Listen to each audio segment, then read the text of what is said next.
Ulimsikia jana Steve Barker wakati anaongea kwenye baada ya mchezo? Au ulimsikia hapo wakati anaongea?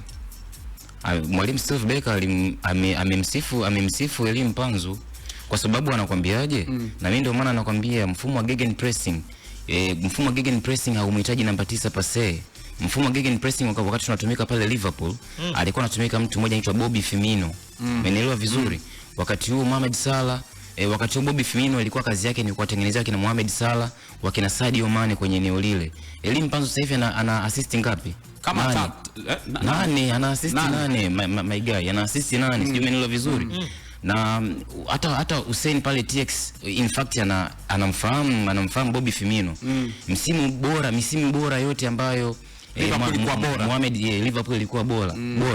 Mohamed Salah na wakati anachukua hata hizo tuzo za PFA Awards za pale Uingereza, Bobby Firmino alikuwa na assist nyingi sana. Yaani mshambuliaji unakuwa una assist nyingi kuliko magoli. Yaani namba 9 unakuwa upo nyuma ya magoli ya Mohamed Salah pamoja na Sadio Mane. Ni kwa nini? Hiyo ndio gegenpressing. Na gegenpressing maana yake nini?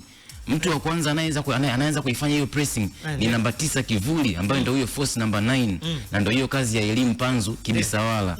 Mimi napenda Lugano umwangalie sasa hivi. Ngoja nikwambie. Ngoja namalizia kidogo.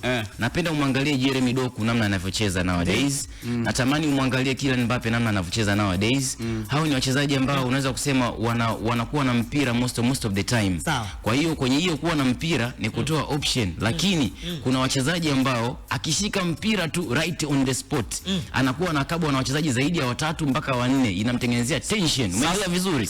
Kwa hiyo you have to know kwamba Elie Mpanzu kwenye mfumo mwalimu alisema mwenyewe jana Steve Barker, hapo ungemsikiliza vizuri, na hata jana baada ya mchezo amesema moja kati ya wachezaji ambao wananiimpress mimi na kwa nini nawatumia ni Elie Mpanzu. Ngoja sasa nikwambie, unajua walimu makocha anaweza kama ameongea hivyo na itakushangaza, kuna baadhi ya makocha anaweza kumsifia hivyo mwisho wa msimu akamtoa. Ndio maana nasema au ile nafasi, yani kinachozungumza sana ni ile nafasi. Kwa nini yuko pale? Kwa sababu hakuna mtu ambaye anafanya vile ambavyo anavitaka. Unajua kinachomuudhi Mpanzu yake, anamzungumzia Mpanzu ni mchezaji mzuri. Hakuna mtu ambaye ajui kama Mpanzu mchezaji mzuri. Kila mmoja anafahamu. Shida iko moja kwa Mpanzu. Wasikiza hata mashabiki wa Simba. Sasa mashabiki nataka nikwambie, wasikiza hata mashabiki wa Simba. Kocha anapitia kwenye mazingira yale, huenda anamfundisha arudi kwenye njia za kumwelewa. Mara nyingi Mpanzu amekosha timu mara ngapi? Sio kwa kufunga, achana kwamba jana pia alikosa nafasi yeye na goli, lakini anakaa na mpira muda mrefu. Inawezekana mwalimu kamwambia mara nyingi. Mwalimu akikwambia nafurahishwa naye, inawezekana amehisi labda kile ambacho nikisema mimi labda za ndani labda kimetoka kwa watu wengine. Sasa anataka kubalance, acha kumuondoa kwenye njia, lakini nikupe siri, hafurahishwi na kile Mpanzu anachokifanya, kwa maana muda mwingi anakuwa na mpira katika mazingira ambayo haitakiwa kucheza na timu.